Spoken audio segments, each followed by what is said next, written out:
Good morning मेरे प्यारे प्यारे बच्चों। चलिए आज हम लोग सॉल्व करते हैं एनसीईआरटी क्वेश्चंस और आज जो मैंने चैप्टर लिया है that is D and F block elements. तो चलिए सॉल्व करते हैं। पहला क्वेश्चन, सभी बच्चे ध्यान से वॉच करना और समझने की कोशिश करना।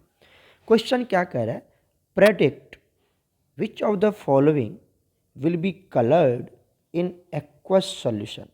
कह रहा है आपसे कि जो आपको यहाँ पर आयन दिया हुआ है, राइट, जैसे Ti3+, V+3, Cu plus, just like this बहुत सारे आयन्स आपको दिया हुआ है।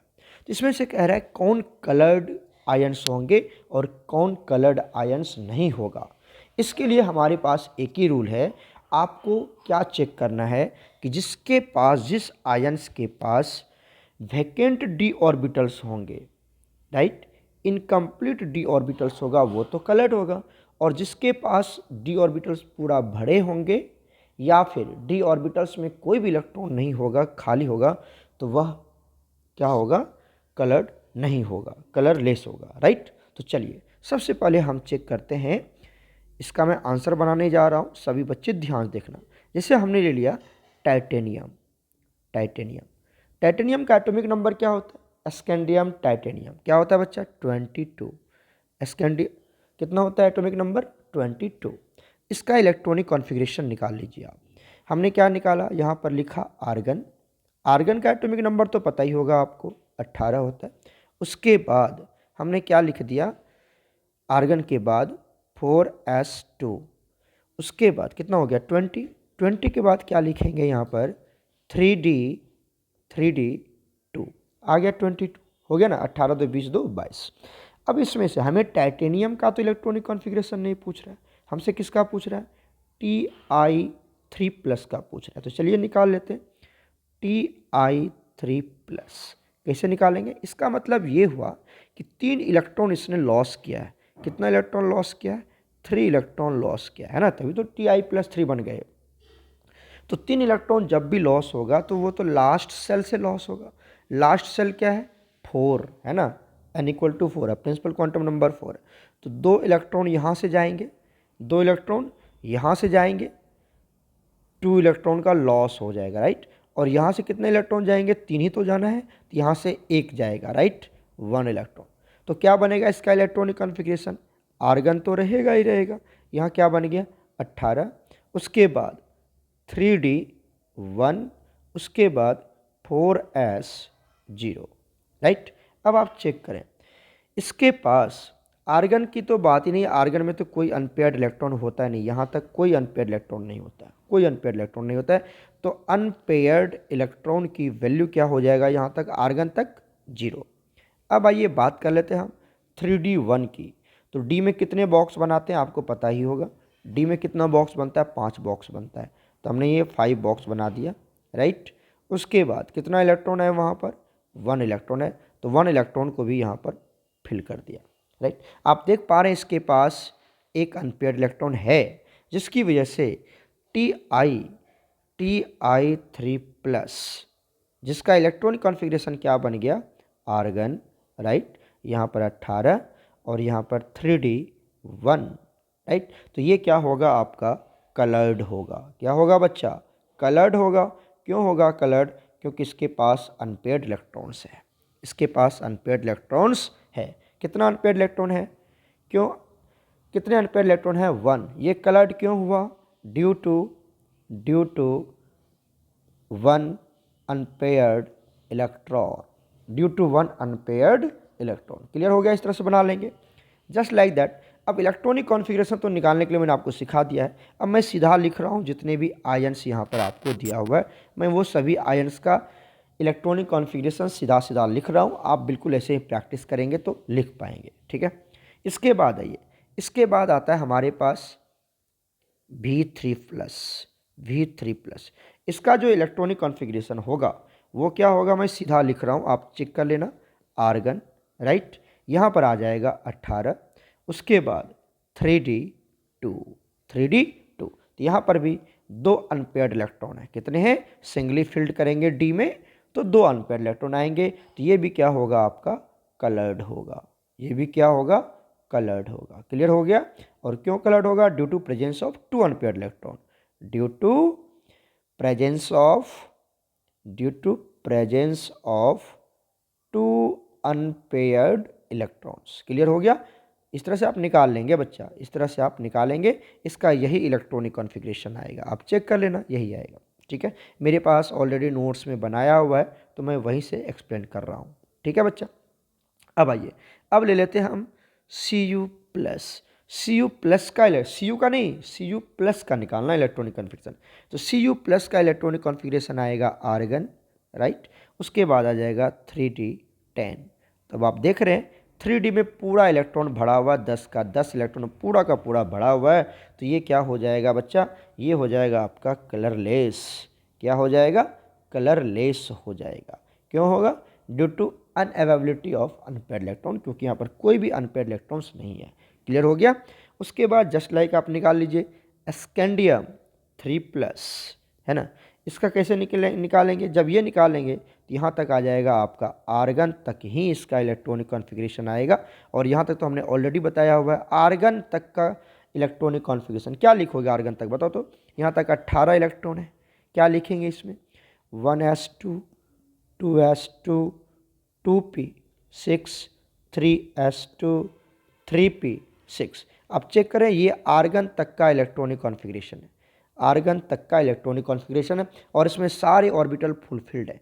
पी में 3 बॉक्स होते हैं, 6 इलेक्ट्रॉन पूरा भरा हुआ है, 2-2। ठीक है, एस में 1 बॉक्स होता है, 1 ऑर्बिटल, 2 इलेक्ट्रॉन पूरा भरा हुआ है, सब बड़ा। तो इतना ना लिख के मैं सिर्फ क्या लिख देता हूँ?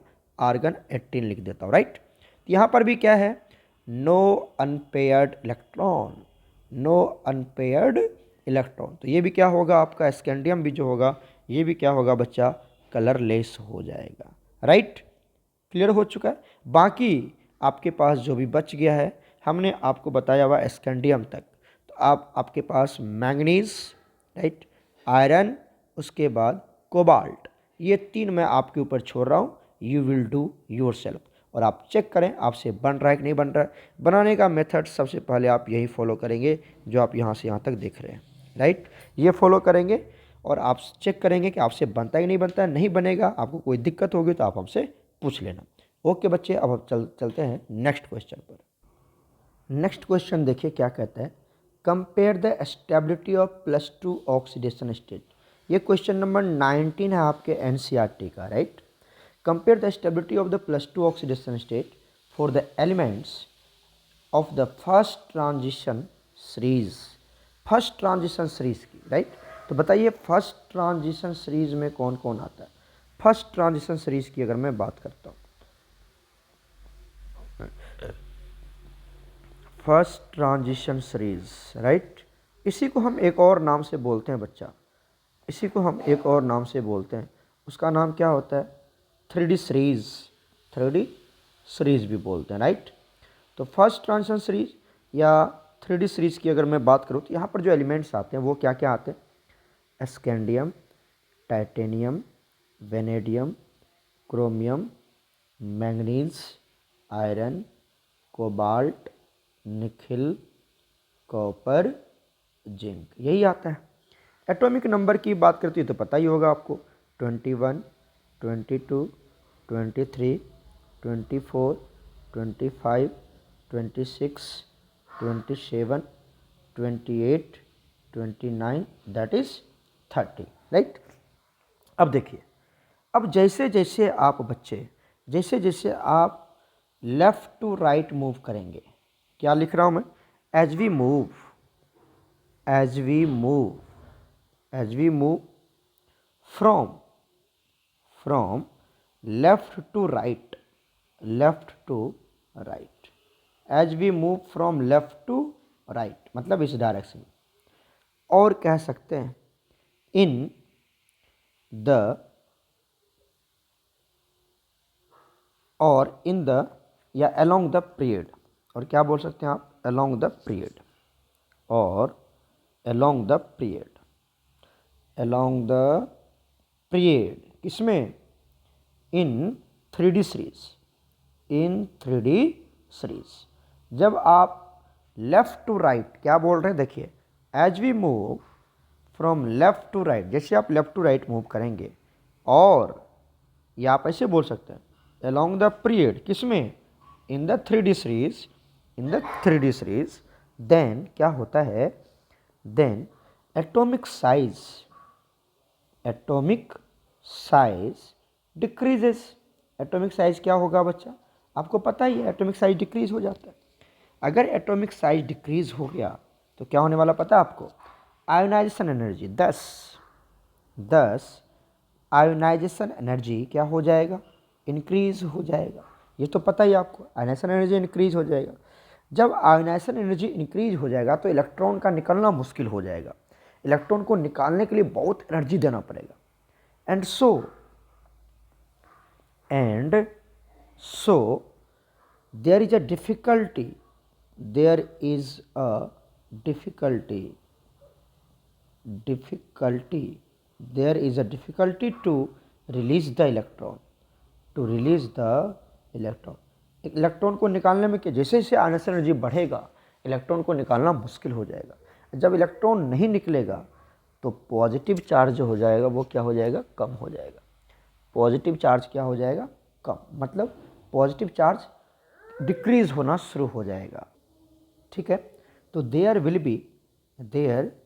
बी क्या हो जाएगा बच्चा, there will be difficulty to release the electron, electron को निकालना बड़ी मुश्किल हो जाएगा जैसे जैसे एनर्जी क्या हो जाएगा, बढ़ जाएगा।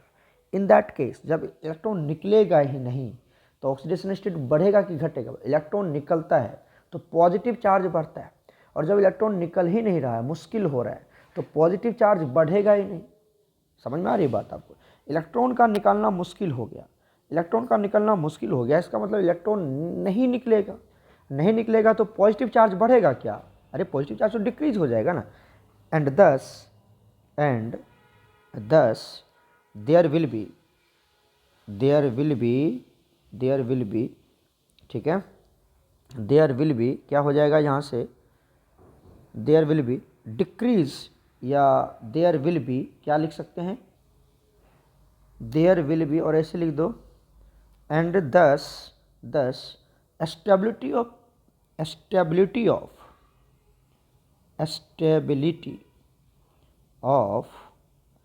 +2 ऑक्सीडेशन स्टेट डिक्रीजेज।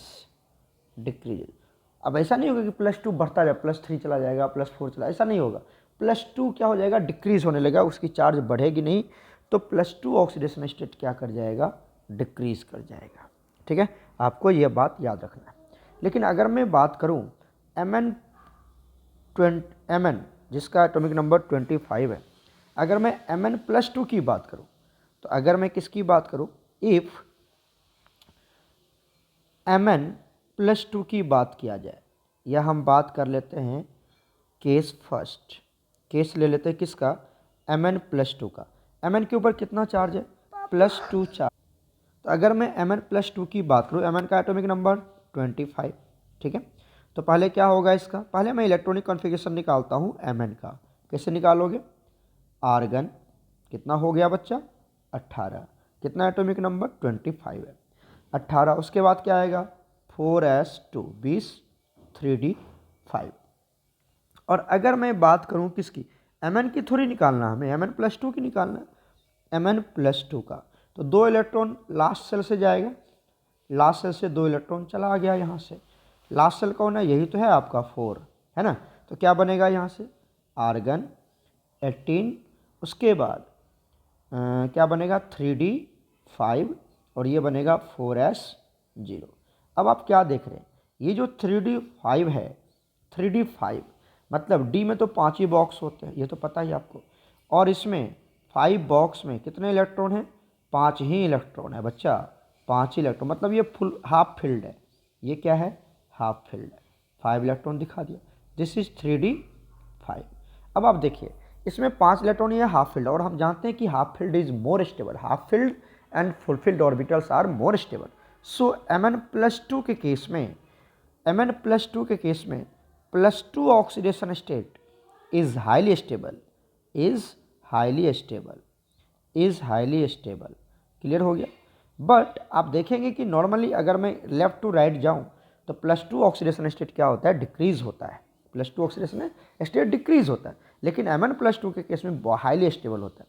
एक केस और होता है जो हम क्या ले लेते हैं, जिंक। क्या ले लेते हैं बच्चा, हम लोग जिंक ले लेते हैं। अगर मैं जिंक की बात करूं, किसमें, जिंक +2 की बात करें, +2 ही तो देख रहे हैं, +2 ही तो देख रहे हैं। बताइए जिंक का एटॉमिक नंबर 30, राइट। तो पहले हम किसका इलेक्ट्रॉनिक कॉन्फ़िगरेशन निकालते हैं, जिंक का निकालते हैं। 30 क्या निकालोगे यहाँ से, आर्गन, राइट। यह हो गया 18, 4s2, उसके बाद 3d10, राइट। अब आपको जिंक का थोड़ी निकालना है, हमें तो निकालना है जिंक +2 का, जिंक +2 का केस में। यहाँ पर भी एटॉमिक नंबर 30 होगा, लेकिन 2 इलेक्ट्रॉन का लॉस हो जाएगा। तो 2 इलेक्ट्रॉन कहाँ जाएंगे, 2 इलेक्ट्रॉन जाएंगे लास्ट सेल से, यहाँ से 2 इलेक्ट्रॉन निकल जाएगा, राइट। यहाँ से 2 इलेक्ट्रॉन का लॉस हो गया। बताइए क्या बनेगा यहाँ से, आर्गन कितना हो गया एटॉमिक नंबर 18, उसके बाद 3d10, उसके बाद 4s0। अब आप क्या देख रहे हैं बच्चा, 3d10 है जो कि फुलफिल्ड ऑर्बिटल है। कैसे, डी में तो 5 बॉक्स बनाएंगे आप, और 5 में कितने इलेक्ट्रॉन होंगे, 10 इलेक्ट्रॉन होंगे, यही है ना बच्चा। तो 10 इलेक्ट्रॉन फुलफिल कर दो, पहले सिंगली फिल्ड करते हैं, 3 4 5, उसके बाद इसको डबल करेंगे, 6 7 8 9 10। तो आप देखिए ये क्या है हमारा, ये 3d10 का ऑर्बिटल डायग्राम है, और ये फुलफिल्ड है। तो full filled orbitals are much more stable. तो जिंक +2 भी जो होता है वो हाईली स्टेबल होता है। ये +2 oxidation state of zinc is also highly stable, highly stable, ठीक है। क्यों, due to full filled orbitals, due to completely full filled d orbitals, ठीक है, पूरा का पूरा भरा हुआ है, राइट, कोई दिक्कत नहीं है। तो आप देख रहे हैं कि जिंक के केस में भी +2 में हाईली स्टेबल और Mn+2 भी हाईली स्टेबल है। बट अगर आपको नॉर्मली पूछा जाएगा तो क्या लिखेंगे, इन 3D सीरीज। अगर मैं यहाँ पे इन जनरल लिखवा देता हूँ, आप क्या लिखेंगे, इन जनरल, ठीक है। As we move from left to right, ठीक है, इन 3D सीरीज, ठीक है, stability of +2 oxidation state decreases. क्यों डिक्रीज हुआ, due to increase in ionisation energy. और आयोनाइजेशन एनर्जी क्यों इंक्रीज कर रहा है, क्योंकि एटॉमिक साइज डिक्रीज कर रहा है ना, वो तो हमने पढ़ा दिया आपको, increase in ionisation energy. But in case of, क्या लिखेंगे, in case of Mn+2 and zinc +2 oxidation state, +2 oxidation state is highly stable, और क्यों स्टेबल होगा ये भी पता है, due to half filled and full filled orbitals. Clear हो गया ये क्वेश्चन, यही आपसे पूछ रहा था। चलते हैं हम लोग नेक्स्ट क्वेश्चन पर। नेक्स्ट क्वेश्चन है क्वेश्चन नंबर 20। क्या कर है, compare the chemistry of actinoids with that of lanthanoids. मतलब एक्टिनोइड्स एंड लैंथेनॉइड्स के बीच में आपको कंपेयर करना, यही कह रहा है, ठीक है। विथ स्पेशल रेफरेंस टू, किसके रेफरेंस में, इलेक्ट्रॉनिक कॉन्फ़िगरेशन। मतलब एक्टिनाइड्स का इलेक्ट्रॉनिक कॉन्फ़िगरेशन लिखना आपको, लैंथेनाइड का इलेक्ट्रॉनिक कॉन्फ़िगरेशन लिखना है, एटॉमिक और आयोनिक साइज किसका, एक्टिनाइड्स का और लैंथेनाइड्स का, राइट, ये दोनों लिखना है। उसके बाद ऑक्सीडेशन स्टेट किसका, एक्टिनाइड्स का, लैंथेनाइड्स का, केमिकल रिएक्टिविटी एक्टिनाइड्स का एंड लैंथेनाइड्स का। समझ में आ गया आप, यही आपको कंपैरिजन करना है। तो सबसे पहला केस क्या दिया हुआ हमारे पास बच्चा, सबसे पहला केस दिया हुआ इलेक्ट्रॉनिक कॉन्फ़िगरेशन। तो चलिए हम सबसे पहला केस डिस्कस करते हैं। मैं बात कर लेता हूँ एक्टिनोइड्स, और यहाँ पर लिख लेते हैं हम क्या बताओ, लेंथानॉइड्स, लेंथानॉइड्स लिख लेते हैं, राइट। चलिए इस दोनों के बीच में क्या डिफरेंस है, हम वन बाय वन इस सारे रेफरेंस के अकॉर्डिंग इसको डिस्कस करेंगे, राइट। कोई दिक्कत नहीं है, चलिए इसको डिस्कस करते हैं। तो चलिए हम सबसे पहले देखते हैं इसका इलेक्ट्रॉनिक कॉन्फ़िगरेशन। किसकी बात करेंगे हम, इलेक्ट्रॉनिक कॉन्फ़िगरेशन की बात कर लेते हैं। एक्टिनाइड्स का इलेक्ट्रॉनिक कॉन्फ़िगरेशन एंड लेंथानॉइड्स का इलेक्ट्रॉनिक कॉन्फ़िगरेशन, ये सब बिल्कुल याद रखना, पूछ लिया जाता है एक नंबर में आपको, ठीक है। अगर मैं बात कर लेता हूँ बच्चा लेंथानाइड एंड एक्टिनाइड, एक्टिनाइड का जो इलेक्ट्रॉनिक कॉन्फ़िगरेशन होगा वो ध्यान से देखिए। यहाँ पर क्या लेते हैं हम, रेडन ले लेते हैं। क्या लेते हैं, रेडन। रेडन का एटॉमिक नंबर कितना होता है, 88। कितना होता है बच्चा, सॉरी 86 होता है बच्चा, 86। रेडन का एटॉमिक नंबर 86। उसके बाद यहाँ से आपको क्या करना है, 5 6 7 लिख देना है, राइट। जस्ट लाइक दैट अगर मैं लेंथानाइड की बात करूँ, किसकी बात करूँ, लेंथानाइड्स की बात करूँ, तो लेंथानाइड में आप क्या लिखेंगे, यहाँ पे लिखेंगे जेनन, जेनन, और इसका एटॉमिक नंबर होता है 54। क्लियर हो गया। उसके बाद ये 4 से शुरू होगा, 4 5 6। ट्रिक समझ लो कैसे लिखना है और आराम से याद हो जाएगा। क्लियर हो गया। आइए अगर मैं यहाँ पर इसका इलेक्ट्रॉनिक कॉन्फ़िगरेशन देखूँ एक्टिनाइड्स के केस में, यहाँ पर लिखना है F D S, यहाँ भी लिखना है F D S, यहाँ भी क्लियर हो गया कैसे लिखना है। चलिए अब इसमें इलेक्ट्रॉन की फिलिंग करते हैं, ध्यान से देखना। आपको क्या करना है, S में हमें हमेशा 2 इलेक्ट्रॉन रखने, यहाँ पर भी S में हमेशा 2 इलेक्ट्रॉन रखना है। क्लियर हो गया, क्लियर हो गया। उसके बाद देखिए अगर मैं D की बात करूँ तो यहाँ पर 0 से लेके 0 भी हो सकता है और 1 भी हो सकता है, बस यही इलेक्ट्रॉन होंगे। यहाँ पर भी 0 होगा और 1 होगा। क्लियर हो गया। अब बात करते हैं F में। F में कितना इलेक्ट्रॉन आएगा बच्चा, F में इलेक्ट्रॉन आएगा पता ही होगा आपको 1 से लेके 14 तक, और यहाँ पर भी कितना आएगा 1 से लेके 14 तक। क्या ये आपको समझ में आया। इस तरह से हम क्या लिखते हैं, इसके इलेक्ट्रॉनिक कॉन्फ़िगरेशन लिखते हैं लेंथानाइड एंड एक्टिनाइड्स का। कितना इजी तरीके से मैंने आपको समझाया है, सभी बच्चे इसको अच्छे से समझना। लेंथानाइड्स 4 से शुरू होता है और 4 5 6, और एक्टिनाइड्स 5 से शुरू होता है तो 5 6 7। क्लियर हो गया। फिर SDF इस तरह से, या DFDS जैसे मैंने आपको सिखाया। क्लियर हो गया। तो ये हो गया हमारे पास क्या था, इलेक्ट्रॉनिक कॉन्फ़िगरेशन के बेसिस पर। अब हम बात कर लेते हैं इसके ऑक्सीडेशन स्टेट के बेसिस पर, ठीक है। ऑक्सीडेशन स्टेट, नेक्स्ट पॉइंट देखिए ध्यान से।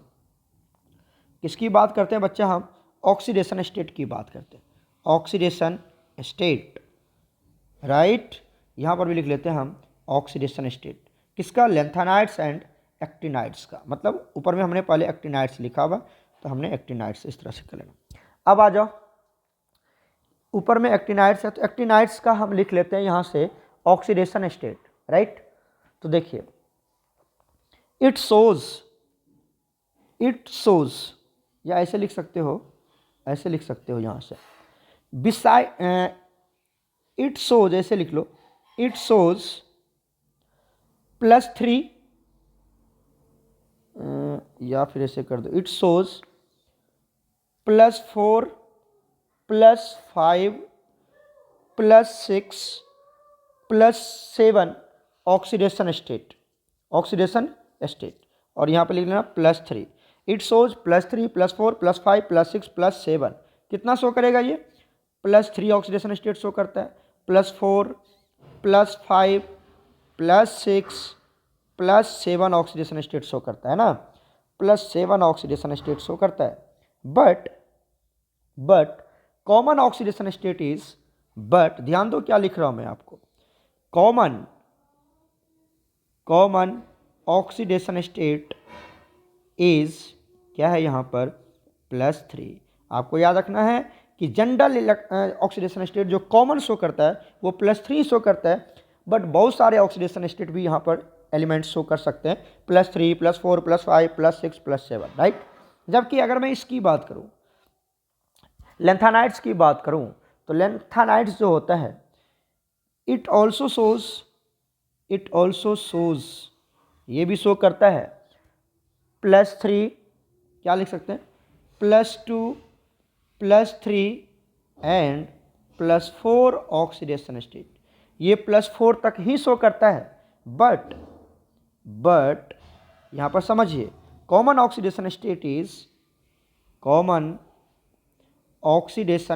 इज क्या होगा बच्चा, +3, दोनों +3 ऑक्सीडेशन स्टेट ही शो करता है।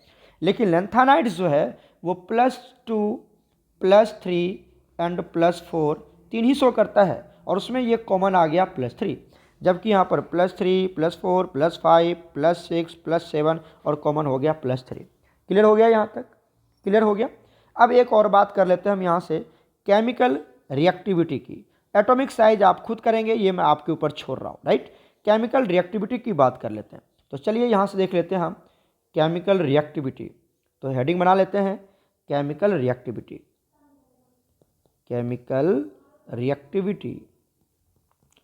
केमिकल रिएक्टिविटी की बात कर लेते हैं ना। यहाँ पर भी दे देता हूँ मैं केमिकल रिएक्टिविटी,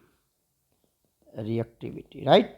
चलिए ध्यान देखिए, केमिकल रिएक्टिविटी की बात करें तो देखिए यहाँ से क्या लिखेंगे इसमें हम, जो आपका एक्टिनाइड्स है, एक्टिनॉइड्स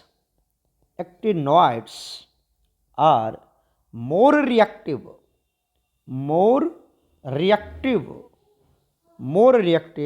देन द लैंथेनाइड्स से ज़्यादा रिएक्टिव कौन होता है बच्चा, एक्टिनाइड्स होते हैं। लैंथेनाइड्स से ज़्यादा रिएक्टिव कौन होता है,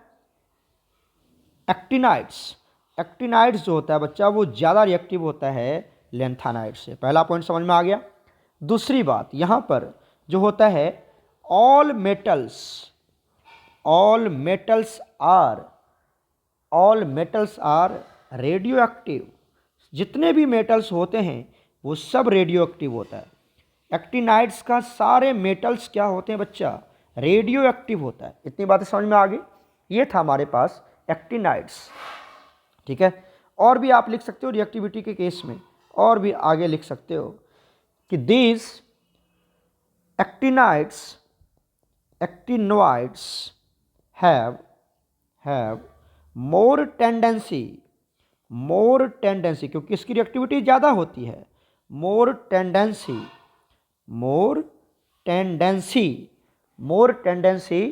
टू फॉर्म complex compound तो आप पढ़े ही हैं। तो जो एक्टिनाइड्स होते हैं बच्चा, क्योंकि उसकी रिएक्टिविटी ज़्यादा होती है लैंथेनाइड से, जिसकी टेंडेंसी ज़्यादा होती है कम्प्लेक्स कंपाउंड बनाने की, तो कम्प्लेक्स कंपाउंड ज़्यादा बनाता है एक्टिनॉइड्स। इतनी बातें समझ में आ गई। ये सारे पॉइंट्स थे हमारे पास केमिकल रिएक्टिविटी की वजह से, क्योंकि ये ज़्यादा रिएक्टिव होता है। क्लियर हो गया। बाकी हम बात कर लेते हैं लैंथेनाइड। इधर लैंथेनाइड ये देख लीजिए, तो लैंथेनाइड की बात कर लेते हैं। लैंथेनाइड की अगर बात करें तो इट इज़, यहाँ पे क्या लिख लेते हैं, कलर चेंज कर लेता हूँ मैं, ध्यान देखना। नेक्स्ट पहला point, lanthanides are less reactive than the actinoid से ये क्या होता है, कम रिएक्टिव होता है। मतलब जो लैंथेनाइड्स होते हैं वो कम रिएक्टिव होता है एक्टिनाइड्स से, और एक्टिनाइड्स मोर रिएक्टिव होता है लैंथेनाइड्स। क्लियर हो गया। चलिए नेक्स्ट पॉइंट इसी में हम चेक कर लेते हैं। एक्सेप्ट प्रोमीथियम,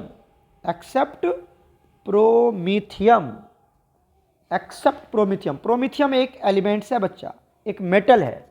तो एक्सेप्ट प्रोमीथियम को छोड़ के all metals are non radio active.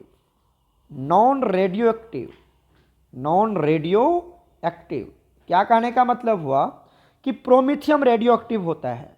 अगर मैं लैंथेनाइड की बात करूं तो सिर्फ प्रोमीथियम ही रेडियो एक्टिव होगा, बाकी जितने भी मेटल्स हैं वो नॉन रेडियो एक्टिव होता है, वो रेडियो एक्टिव नहीं होता है। मतलब लेंथेनाइड रेडियो एक्टिव नहीं होता है, एक ही मेटल है जो रेडियो एक्टिव होता है, दैट इज प्रोमीथियम। क्लियर हो गया। दूसरी बात, अगर मैं लेंथेनाइड की बात करूं, एक पॉइंट और देख लेते हैं यहां पर लेंथेनाइड में, एक पॉइंट और देख लेते हैं बच्चा। लेंथेनाइड की अगर मैं बात करूं तो यहां पर these metals have, अब चूंकि इसकी रिएक्टिविटी कम है, लेंथेनाइड की रिएक्टिविटी कम है, तो these metals have less tendency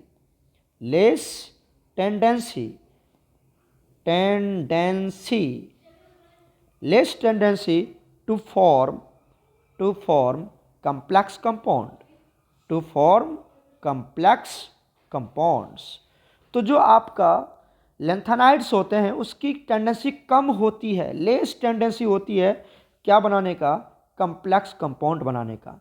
जो लेंथेनाइड एलिमेंट्स हैं, क्योंकि वो ज़्यादा रिएक्टिव होते नहीं एक्टिनाइड्स के रेस्पेक्ट में, एक्टिनाइड्स ज़्यादा रिएक्टिव होते हैं तो वो ज़्यादा कम्प्लेक्स बनाते हैं, लेंथेनाइड कम रिएक्टिव होते हैं, लेस रिएक्टिव होते हैं, तो वो लेस टेंडेंसी शो करता है कम्प्लेक्स कंपाउंड बनाने का।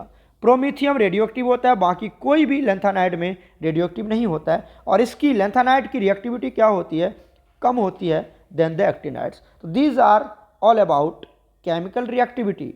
एक मैं आपके ऊपर छोड़ रहा हूँ, आप इसको खुद कवर करेंगे, दैट इज एटॉमिक साइज और आयोनिक साइज, राइट। अगर इसमें कोई दिक्कत होगा तो आप हमसे पूछ लेना। ओके बच्चे, आज इतना ही रहने देते हैं, फिर हम लोग मिलते हैं नेक्स्ट क्वेश्चन के साथ in the next video. Okay प्यारे बच्चों, गॉड ब्लेस यू ऑल।